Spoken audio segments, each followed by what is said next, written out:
Subscribe करें हमारे YouTube channel देवी प्रतिभा जी को और श्रवण करें भागवत कथा की महिमा का। साथ ही बेल आइकन को दबाना ना भूलें। आप लोग ध्यान से सुनेगा, यहाँ पर युवा भी बहुत बैठे हैं, बुजुर्ग भी बैठे हैं, तो सबके लिए ये बात को सुन कर के जीवन में धारण करना बहुत जरूरी है। आपको आपके पिताजी ने 100 रुपीज दे दिए, ठीक है, 100 रुपये आपके पिताजी ने दे दिया और आपको कहा मिठाई खरीद के ले आओ।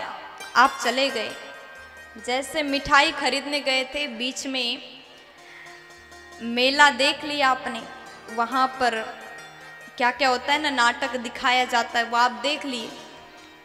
कुछ पैसा वहीं पर आपने टिकट लिया, अंदर जा कर के खूब मेला में घूम लिए, मेला देख लिए, आपके पैसा वहाँ 50 रुपये खत्म हुआ।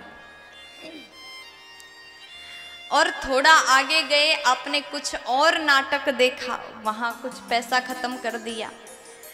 अब जब आप वापस आए तो आपके 100 के 100 रुपये खत्म हो गए, ठीक है, पूरे 100 रुपये खत्म हो गया। पिताजी ने कहा कि मैंने कहा था मिठाई ले आओ, वो कहाँ है? तो क्या आंसर दोगे?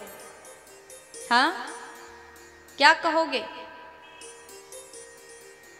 अब तो बताओ, ताला मत लगाओ मुंह पे, कुछ तो बोलो, कोई जवाब है? क्या बोलोगे?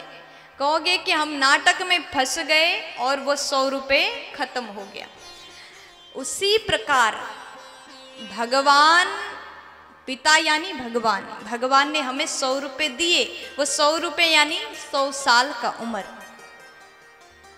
मिठाई खरीदने भेजा था, लेकिन संसार में आए वो 100 रुपये खर्च हो गए। केवल यही नाटक को देखने में 100 रुपये खत्म, 100 साल का उम्र खत्म। जब 100 साल बीत गया, भगवान के पास गए, भगवान बोले मिठाई कहाँ है? तो आप क्या कहोगे?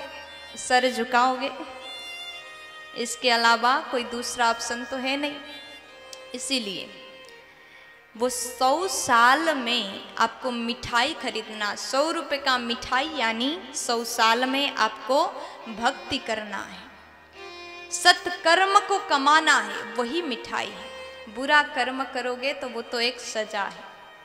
इसलिए कभी बुरे कार्य मत करो, सत्कर्म करिए, अपने जीवन को धन्य बनाइए। 100 साल मिला है भगवान को प्राप्त करने के लिए, लेकिन हम ये संसार के मोह में इस प्रकार फंस जाते हैं, सब कुछ छूट जाता है, फिर जब समय खत्म हो जाता है तब याद आता है हमने कुछ किया ही नहीं।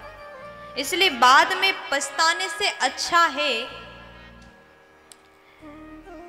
अभी समझ जाइए।